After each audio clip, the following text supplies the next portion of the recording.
There is nothing, absolutely nothing like an extremely vocal, very passionate, frothing at the mouth, ready to jump the guardrail and defend their heroes Canadian wrestling crowd.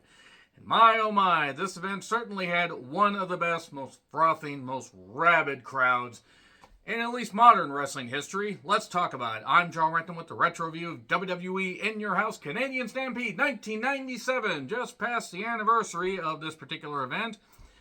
Holy fucking shit, that 10-man tag. The cameras were literally shaking. Absolutely shaking. The hard cam was like, shit, I can't really stay up for this. And the cameraman's like, I'm gonna die. This isn't worth it. This event is fucking phenomenal. Mainly for the crowd reactions, in all honesty, because Canadian wrestling crowds, especially when they are into something and they're really passionate and they're really, really into it, holy fucking shit. I mean, international crowds, they just have a different feel.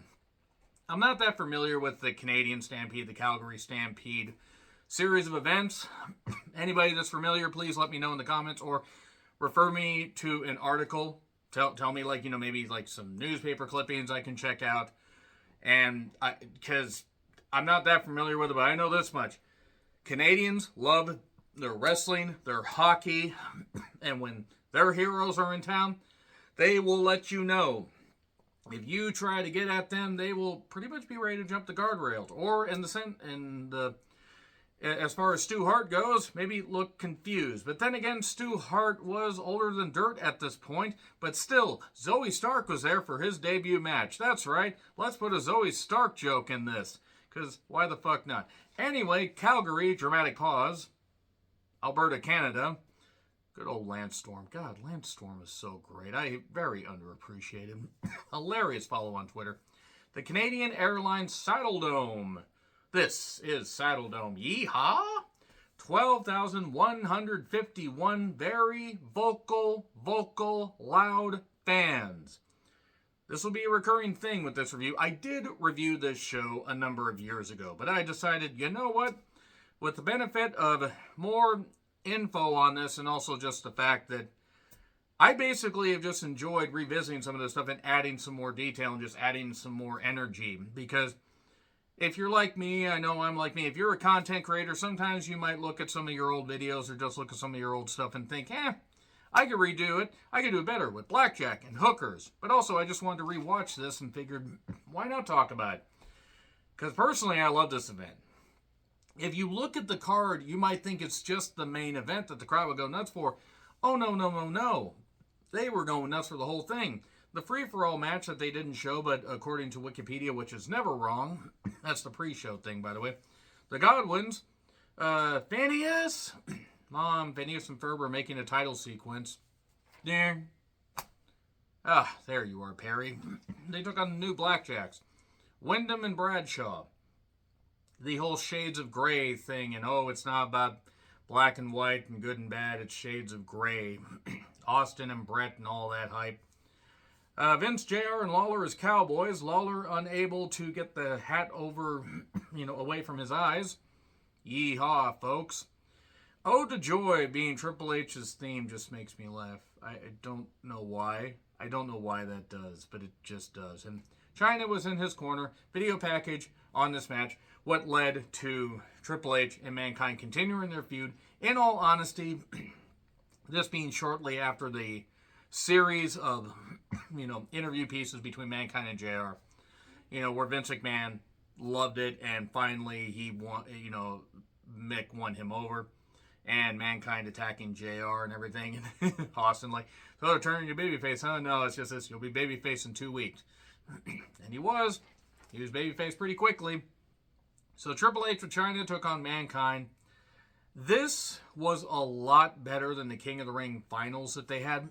Not that it was bad. Not that the King of the Ring finals was bad, but I just felt that one dragged a little bit, and I don't think it clicked nearly as much as they expected to. This, however, really goddamn did. And this was so well worked. China got involved. They went to the stage. China did she punched Mick when the referee was out of position. And then there was a spot where Mankind took a hip toss from China. and smashed his leg into the steps. Gee, I wonder why Mankind, a.k.a. Mick Foley, was unable to really have a full-time schedule about 2.5 years later with bumps like that. And then Triple H focused on the leg. JR, of course, saying he found the point of insertion. I promise you all I reacted to the word insertion with the good taste and maturity you've all come to expect from me. And you are very new to this channel and very new to YouTube in general if you expect maturity. The point of insertion. And Triple H just kept inserting himself all over Mick Foley. Gross. And there was a melee at times. China, post-Mankind. The referee was out of position, but then sometimes would see stuff and they would just let this go. Kind of like what they did with Triple H and Goldust at the Royal Rumble earlier in the year. And then they go into the crowd, we get a double count up, but then they just keep brawling. They keep brawling in the hockey, penalty box areas or bench areas. I'm not up on my Canadian or hockey technology or verbiage in general. Basically, I just know that hockey fans go pucking crazy. Ha ha. I'm trying here, folks. Brett had a lot of fans. They wanted to meet their hero, and Brett, of course, my favorite wrestler of all time. Argue in the comments. In all seriousness, you guys can like Brett, not like Brett. It's okay. So, we basically have a backstage thing with the Hart Foundation. And then Austin tries to confront him. Michael Hayes as Doc Hendricks is always weird. And the officials are trying to separate. And everybody's in cowboy hats because Stampede. Cowboys. Remember, Brett? I wanted to make you a cowboy. Such good shit, pal. Ha-ha. Please don't leave, Brett. Don't leave. I love how my Vince impression just turns into Nappa from Dragon Ball Z. The Great Sasuke took on Taka Michinoku. That they kept calling Taka Michinoko. I don't think they understood how to say Japanese names. Fortunately, JR would learn this when he called New Japan Action years later. Oh, yeah, he would never figure that out. He would say Tranquillo. Then again, he's Southern.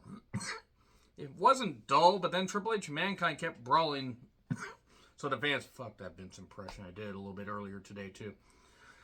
Oh, god damn it. Anyway, so Triple H and Mankind kept brawling. The crowd was more interested in that. They got into the match once Taka Michinoku ran the ropes, jumped off, and did a dive, and then Sasuke did a springboard moonsault outside.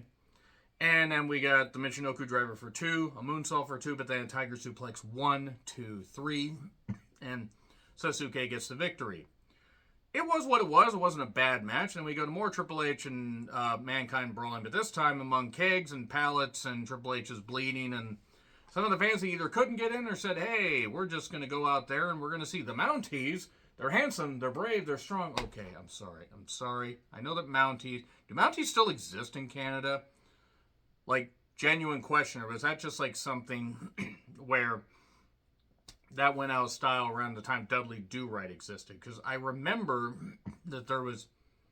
What was that Canadian show that was about Mounties? It was a drama series. Somebody helped me out. I think it was in the 90s. I'm not talking about the Dudley Do-Right movie that they did. Or something. I can't remember it. Not the Great White North. God damn it. Anyway, somebody let me know. Anyway, that's more Canada-centric. Let me know. So, footage of Ahmed Johnson being taken out because he had either a knee injury, a kidney issue, or something, and he wanted his limousine, and then Dennis Carluzzo gave out his hotel number, and he was inundated with a whole bunch of phone calls. Ahmed Johnson looked great and made no goddamn sense when he was on promos. Great googly moogly. Then Doc Hendricks is with Vader and Paul Bearer, and this is right after Paul Bearer said, Kane's alive! Why does my Paul Bearer impression sound like Grandpa Simpson? What's wrong with it? Your old father talking about sex. I had sex. Now I just sound like Krillin doing Grandpa Simpson. Let's move on. So, Undertaker makes his entrance, shocks Vader with the lights and everything. The lights all go. It was a very heart-stopping performance. I swore to myself I wouldn't do this. Anyway, so Vader's really, really good. He's a super heavyweight. He still should have won the title from Shawn Michaels, but nevertheless. Undertaker could work well with big guys, especially big guys that were athletic, loud spot calling at some points. Not John Cena levels, but still. Paul Bearer kept interfering, and the fans were so loud the hard cam was shaking, and then 2 choke slams for 2. Vader tried to do something, leapt up into the tombstone conveniently. 1, 2, 3. Paul Bearer was all upset. I noted that Undertaker, ironically being the dead man, is the only one left alive on this out of this match. And then more Stampede footage. High package for the 10-man. And then, who the fuck are Farmer's daughters? Farmer's daughter. Who the fuck are they? One looked like a giraffe. One looked like the lead singer of the Cranberries after she died. And the other one looked like Posh Spice after a bender. That's mean. I don't know what this group did to me, this trio. Hey, they were a Neapolitan in, Vegas. Well, this is guaranteeing no women are going to be watching this. If you get it, you get it. Neapolitan. I can't even say that word correctly. They sang the Canadian national anthem. And then basically the Fink, who's in a giant cowboy hat, introduces various people, including, I think, one politician. And then introduces Stu and Helen. And Bruce is also there, and I believe Keith Hart? Ross Hart? Trying to remember. The various people that were there. Owen always kind of reminded me of Bruce, except Owen had personality. But anyway, Austin's team enters. We have 41 minutes left by the time Goldust is making his entrance. 41 minutes till the end of the broadcast on the cock. And this was an in-your-house pay-per-view, so it was 2 hours, and it was just under 2 hours to avoid paying for the window to go 3 hours. In-your-house pay-per-views at this time were a cheaper price. I think until later in the year, I think they were still doing the cheaper price. And then they realized, hey, wait a second, we can call them in your house, but we can just charge more because we're getting hot. Because I got that Brett contract, and he went to WCW. They didn't know how to use them. Ha, ha, ha. So anyway, the Hart Foundation entrance. So we had Pillman, he got a pop. Neidhart got a pop. Bulldog got a pop. Bulldog, however, seemed like he has faculties about him. So he didn't have to say, Brett, I'm fucked. That story about SummerSlam 92. Owen got a big pop. Brett's reaction, absolutely. And this is nothing against any of the other participants. Brett got a thunderous reaction. It was great to see him come down the ring. Here's who it was. It was Pillman, Brett, Owen, Bulldog, Jim Neidhart. Diana was in the corner against Austin, Legion of Doom, Hawk and Animal, Goldust, and Ken Shamrock. And Earl Hebner is the referee. I noted that the 4 out of 10 thing that Brett said, unfortunately, would apply here, that only 4 of the 10 are still alive. That's sad. That's really sad. Pillman would be dead inside 3 months. Owen would be, unfortunately, dead less than 2 years later. Vince McMahon still needs to pay for his crimes for not using the right company and saying, first of all, I resent your tone. And he was responsible. The people that say Vince Russo was, sure, the stunt was suggested. Owen could have said no. Vince McMahon should have used the proper company to rig the whole thing. Bulldog passed away in 2002. Jim Neidhart passed away in 2019. And Hawk passed away in 2003. And Animal passed away, I believe, in 2020, 2021, maybe 2021. The whole point of this is it was a lot of history here because of everybody commingling. Brett helped get Shamrock into the WWF because he was a big fan of his work. You can see why. And there was just a lot of history with Austin and Brett, who really only had a handful of matches if you think about it. I mean, from one that was in, I believe, a South African show that was the last match on Brett's contract. He came back for like that one international date during his time off to go film Lonesome Dove, and that didn't turn out all that well. I remember watching Lonesome Dove specifically to see Brett because I'm such a Bret Hart fan. I couldn't tell you one fucking thing about Lonesome Dove except it looked like it took place in a mud field, but then again, it was the Wild Wild West. Not the Not the goddamn, terrible Will Smith movie. That was a waste of money and resources and everything. But this was an incredible 10-man tag. And realistically, this is what happens just when you have a hot crowd and you have star power and you have up-and-comers and you just have people, a personal issue, and everybody in the periphery makes it work. Austin and Brett facing up. It's so sad that Pillman passed away so early. I wish that we could have heard him on commentary for a number of years. I wish he had been able to get to rehab, be better.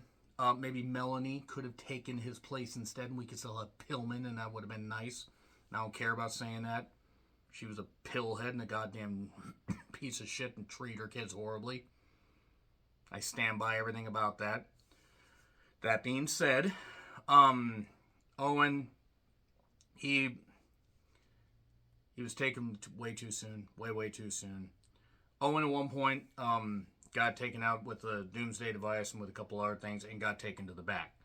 Then Austin got his knee taken out, and then he got taken to the back. So then it was 4-on-4. Austin comes back down, but then Owen comes back down. We get a big old man.